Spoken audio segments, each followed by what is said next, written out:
خوشی منانے کی بات تو نہیں ہے، یہ تو 1 سال کم ہو گیا میری زندگی میں سے۔ میں اپنی قبر کے 1 سال اور قریب چلا گیا، اور کسی کا کچھ پتہ نہیں کب اس کا وقت ختم ہو جائے۔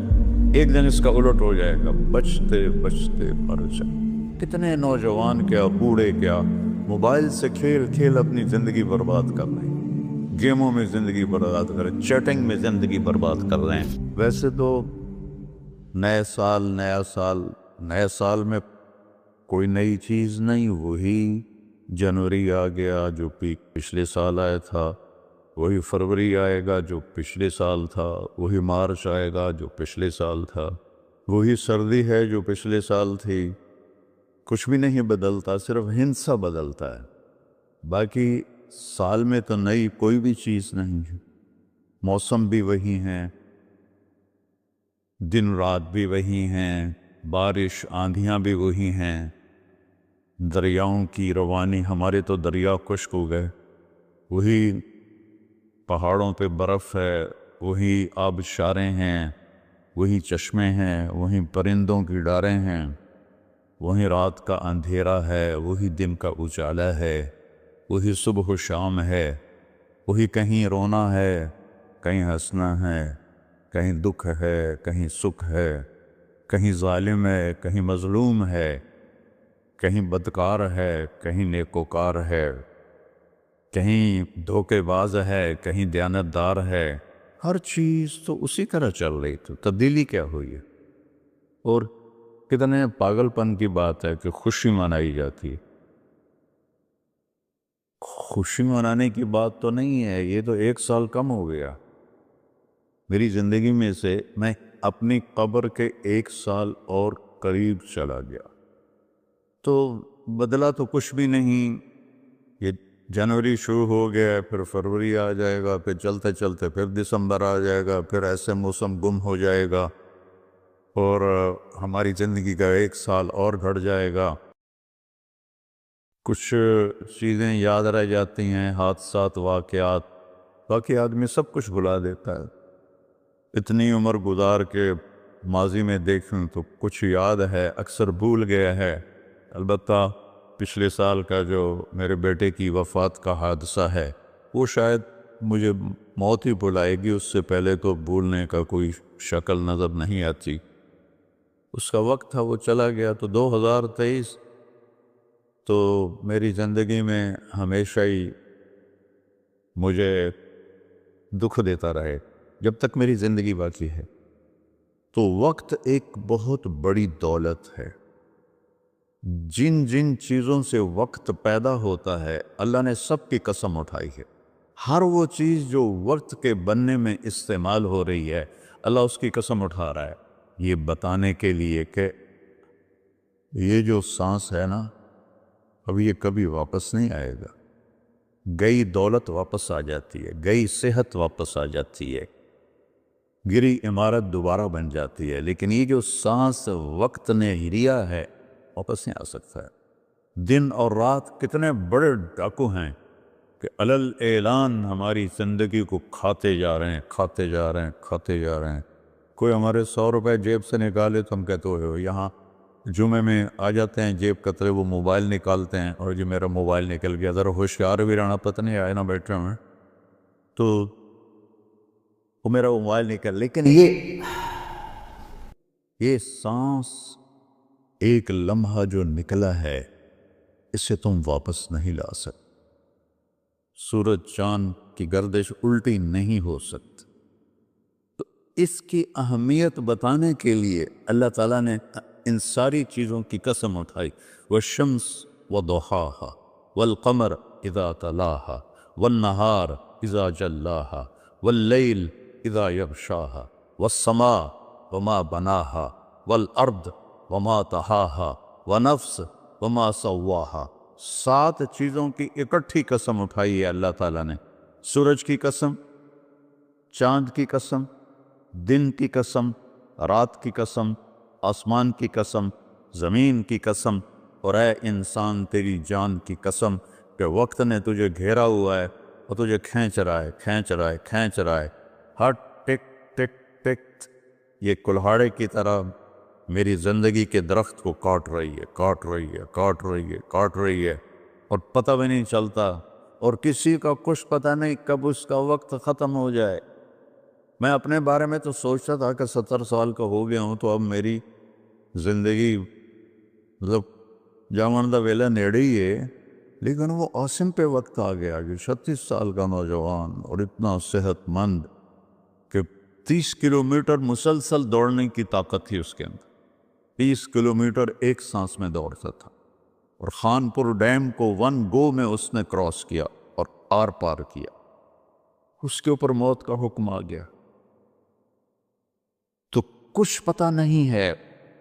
مریض سسک رہا ہے، یا اللہ موت دے دے، وہ جوان مانگ رہا ہے یا اللہ زندگی دے دے، اس پہ موت آ جاتی ہے۔ اور وہ ہمارا ایک نوکر تھا چاچا فتح محمد نام تھا، فتح کہتے تھے، آخر عمر میں بیمار ہو گیا تھا تو میں اس کا حال پوچھنے گیا تو مجھے کہا میاں موت نہیں آ رہی، ہمارا ٹائٹل ہے وہاں خاندان میاں، میاں موت نہیں آ رہی، کسی کو مانگے نہیں ملتی، کسی کے بچتے بچتے، لوگ کہتے ہیں نا میں تو مرتے مرتے بچا، ارے بھائی بچتے بچتے مر جائیں گے، میں تو مرتے مر جاؤں، میں تو مرتے مرتے بچے، ایک دن اس کا الٹ ہو جائے گا، بچتے بچتے مر جائے۔ وقت قیمتی چیز ہے، اور یہ قیمتی بنتا ہے اس میں کچھ بھرنے سے، اور جو بھر دو گے نکال نہیں سکو گے۔ وقت کے برتن میں جو بھرو گے، وہ بوتلوں میں یہ سیرپ مشینوں میں ایسے ڈال رہی ہوتی ہے نا، ایسے بوتل آتی ہے، اس میں اوپر سے وہ مشین اس کے اندر سیرپ ڈالتی ہے، وہ آگے چلی جاتی، کبھی کوئی بوتل مس ہو جاتی ہے تو خالی آگے نکل جاتی، اس کے اوپر کھڑا ہوا جو ہے کام کرنے والا، وہ اس کو اٹھا کے دوبارہ پیچھے رکھ دیتا، پھر بھر جاتی ہے۔ لیکن یہاں یہ نہیں ہو سکتا کہ میری یہ گھڑی خالی چلی گئی، کچھ بھی نہ کیا، یا موبائل سے ہی کھیلتا رہا۔ کتنے نوجوان کیا بوڑھے کیا موبائل سے کھیل کھیل اپنی زندگی برباد کر رہے ہیں، گیموں میں زندگی برباد کر رہے ہیں، چیٹنگ میں زندگی برباد کر رہے ہیں۔ وقت ایک قیمتی چیز ہے۔ یہ سال مہینے تو ہم نے بنائے ہیں، اللہ نے کہا تھا تعلموا عدد السنین والحساب، مہینے سال تم خود بنا لینا، میں تمہیں وقت کھلا دے رہا ہوں جب تک تمہاری زندگی ہے۔ 17 ہجری میں حضرت عمر رضی اللہ تعالیٰ عنہ کی حکومت تھی، ابو موسیٰ اشعری رضی اللہ تعالیٰ عنہ یہ گورنر تھے بصرہ کے، تو انہوں نے خط لکھا کہ امیر المومنین آپ کے خط آتے ہیں، نہ پتہ ہوتا ہے یہ کب نافذ ہونا ہے اور نہ پتہ ہوتا ہے یہ کب ختم ہونا ہے، تو ارخ لنا، تو ہمارے لیے کوئی کیلنڈر بنائیے۔ تو حکومت بہت پھیل چکی تھی، 22 لاکھ مربع میل میں حکومت پھیل چکی تھی، تو حضرت عمر کو یہ بات بڑی پسند آئی، تو انہوں نے سب کو جمع کیا، فرمایا بھائی ابو موسیٰ کا خط آیا ہے تو ہمیں اپنا کوئی کیلنڈر بنانا چاہیے۔ سب نے کہا بالکل صحیح ہے، تو فرمایا کہاں سے شروع کرے؟ تو ایک رائے آئی میلاد النبی سے شروع کرے، ولادت نبی سے شروع کرے۔ ایک رائے آئی غزوہ بدر سے شروع کرے، ایک رائے آئی فتح مکہ سے شروع کرے۔ آپ نے حضرت علی سے پوچھا تمہاری کیا رائے ہے؟ کہا ہجرت سے شروع کرے، کہ ہجرت سے اسلام زندہ ہوا، آپ کی ہجرت ہوئی تو اسلام کے دروازے کھلے۔ تو عمر رضی اللہ تعالیٰ عنہ کو یہ رائے سب سے زیادہ پسند آئی، اور یہ طے پایا کہ بھئی ہم ہجرت نبی سے اپنے سال کو شروع کریں گے۔ تو محرم سے ہجرت کی ابتدا ہو گئی۔ تو آپ نے فرمایا چونکہ ہجرت کی ابتدا تو محرم سے ہے، ہمارے نبی نے ہجرت کی سفر میں جا کر، 27 سفر، تو ہم ہجری شروع کریں گے وہاں سے، اور سال شروع کریں گے محرم سے، کہ محرم سے ہجرت کی ابتدا ہوئی تھی، اور حاجی حج کر کے واپس جاتے ہیں تو محرم پہلا مہینہ بنتا ہے، تو لہٰذا ہمارا جو سال بنا وہ بنا محرم سے شروع ہوگا، اور اس کی جو سال کی جو انتہا ہے، ابتدا، وہ ہجری سے ہوگی۔ اور صحابہ اجازت لے رہے تھے، جا رہے تھے، ابوبکر صدیق نے اجازت مانگی تو آپ نے انکار کر دیا، تو کہا یا رسول اللہ میں آپ کے ساتھ جاؤں گا؟ آپ نے کہا ہاں۔ حضرت عمر رضی اللہ عنہ نے اجازت مانگی، آپ نے دے دی، تو حضرت عمر رضی اللہ تعالیٰ عنہ نے زرہ پہنی، تلوار سجائی، اور بیت اللہ کا طواف کیا، اور جہاں سارے قریشی بیٹھے تھے وہاں کے کھڑے ہو گئے، کہا بھائی جو یہ چاہتا ہو کہ اس کی بیگم بیوہ ہو جائے، بچے یتیم ہو جائیں، تو یہ میں مکہ چھوڑ کے جا رہا ہوں، جس مائی کے لال میں طاقت آئے اور مجھے روک کے دکھائے۔ ایک بھی نہیں اٹھا، ایک بھی نہیں اٹھا، سارے سہم گئے، دبک گئے۔ میرے نبی سے زیادہ دلیر تھے حضرت عمر، آپ چھپتے گئے۔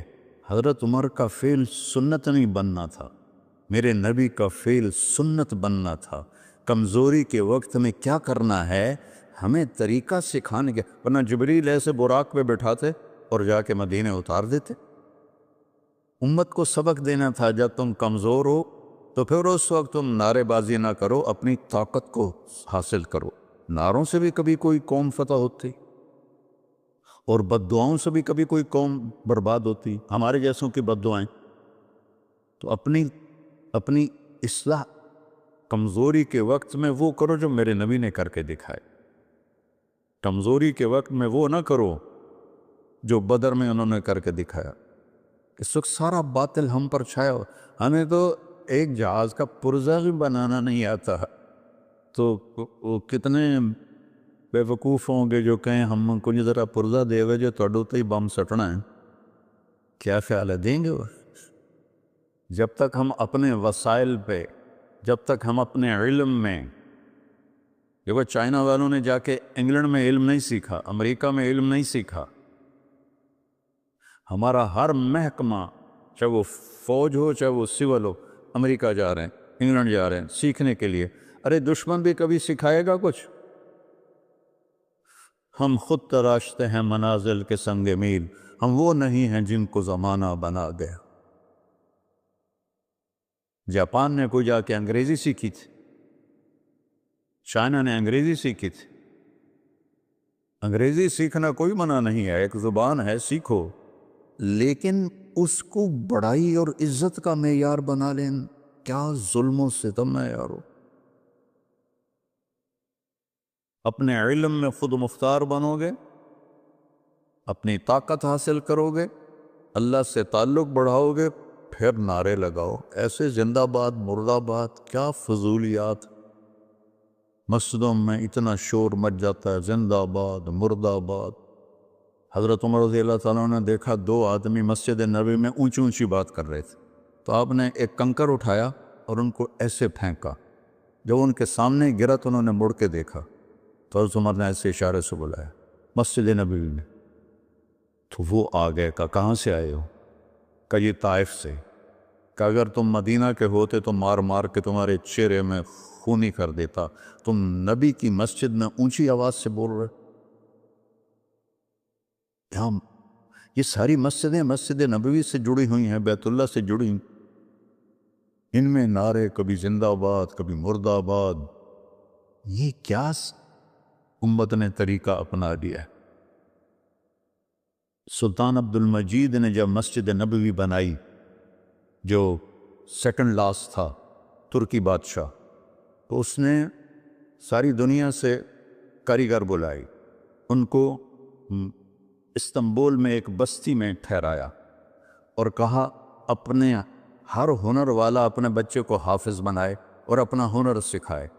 تو سب نے ایک ایک بچہ حافظ بنایا، اپنا تعمیراتی ہنر سکھایا، تو 3000 حفاظ اور کاریگر تیار ہوئے۔ ان کو سلطان عبد المجید نے مدینہ بھیجا اور انہوں نے مسجد نبوی کی تعمیر شروع کی۔ سارا ہر پتھر پہ قرآن پڑا ہوا ہے جو پرانی مسجد ہے، اور جب کوئی پتھر رکھتے تھے اور وہ تھوڑا بڑا ہوتا تھا، اس کے مطابق نہیں ہوتا تھا تو وہاں نشان لگاتے، اور وہاں بھی تراش سکتے تھے تیشے کے ساتھ، نشان لگاتے، جس بستی میں وہ ٹھہرے ہوئے تھے وہاں وہ پتھر واپس جاتا، وہاں اس کی کاٹ تراش کر کے پھر واپس بھیجا جاتا، پھر اسے لگایا جاتا، پھر وہ تھوڑا سا زیادہ ہوتا، پھر وہیں جاتا تھا، اور وہاں جا کے تاکہ ٹھک ٹھک کی آواز میرے نبی کو تکلیف نہ دے۔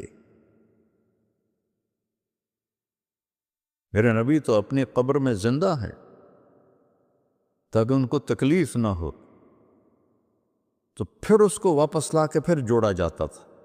ایسے ہی بیت اللہ بنا، وہ جو پرانا اب انہوں نے گرا کے نیب کر دیا، تو ہر پتھر پہ قرآن پڑھا گیا ہے، ہر پتھر پہ، اور مسجد کا ادب ایسا تھا۔ پھر اس کے بعد یہ نئی مسجد، ہر سال میں جاتا تھا، میں دیکھتا تھا وہ کاریگر سگریٹ پی رہے ہوتے تھے، دھواں اڑا رہے ہوتے تھے، وہ ساتھ تعمیر کر رہے ہوتے تھے۔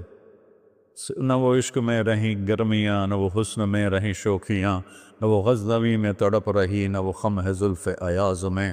وہ زمانہ ہی بدل گیا، وہ مسلمان آئے وہ شاخ گئے وعدہ فردہ لے کر، اب انہیں ڈھونڈ چراغ رخ زیبا لے کر۔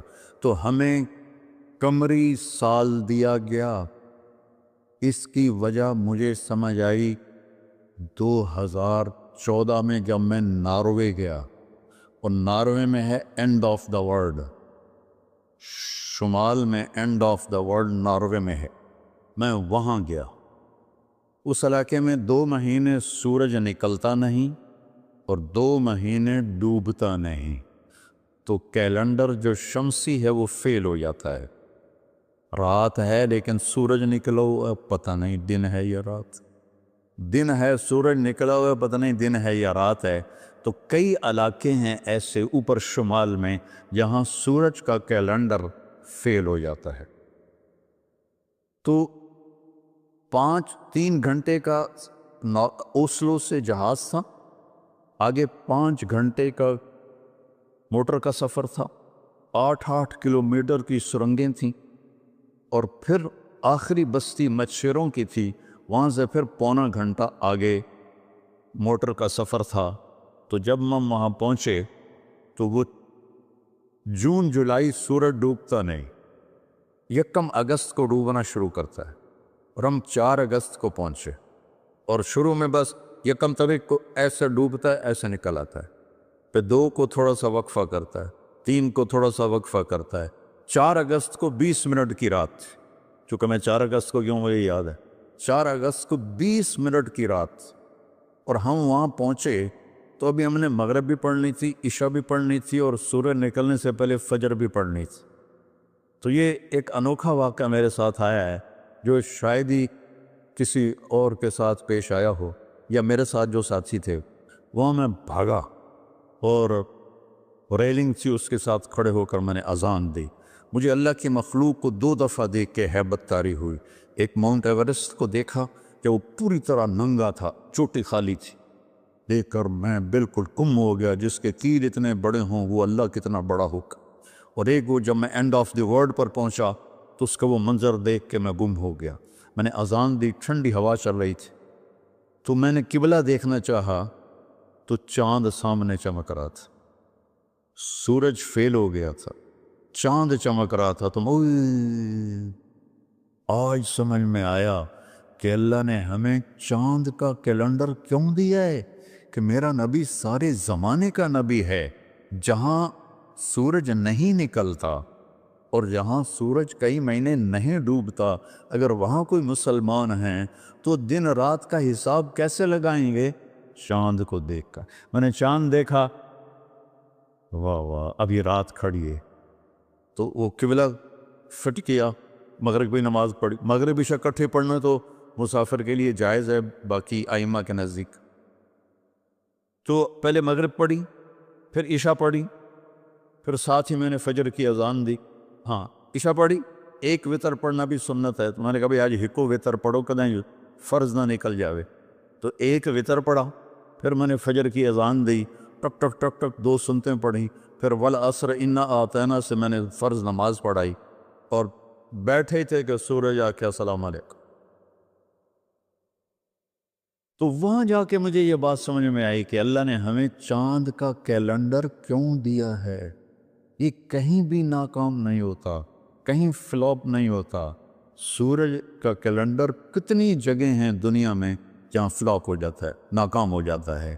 تو یہ ہمارے نبی کی عالمی نبوت کی ایک دلیل چاند کا نظام شمسی بھی ہے. تو بھائیو، میں بہت ساری باتیں وقت کے متعلق بتا گیا. کہنا تو یہ تھا کہ ہندسہ بدلا ہے تو اپنے آپ کو بھی بدلیں، توبہ کریں اپنے رب کی بارگاہ میں اور گناہوں سے توبہ کریں. پتہ نہیں کب عاصم کی طرح کس کو موت اٹھا کے لے جائے. تو نہ جانے بلا لے پیا کس گھڑی، تو کیا کیا کرے گی کھڑی دن کے دن. نہ جانے بلا لے پیا کس گھڑی، پتہ نہیں کب موت کا ڈنکا بج جائے.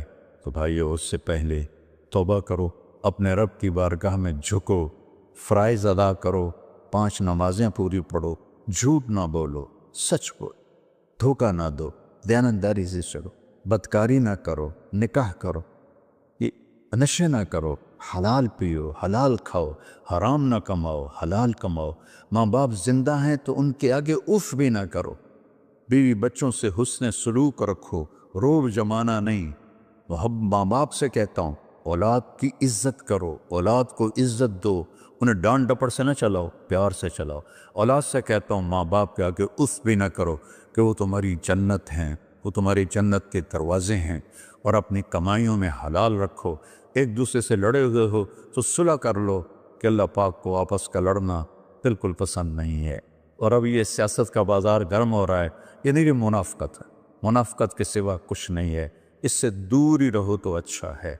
اور اگر کہیں کوئی سیاست کا کسی کو شوق ہے تو پھر اپنے مخالف کی بدخوئی نہ کرے، اس کی برائی نہ کرے، اس کو گالیاں نہ دے، اس کو برا بھلا نہ کہے، ورنہ اپنی آخرت خراب کرو گے.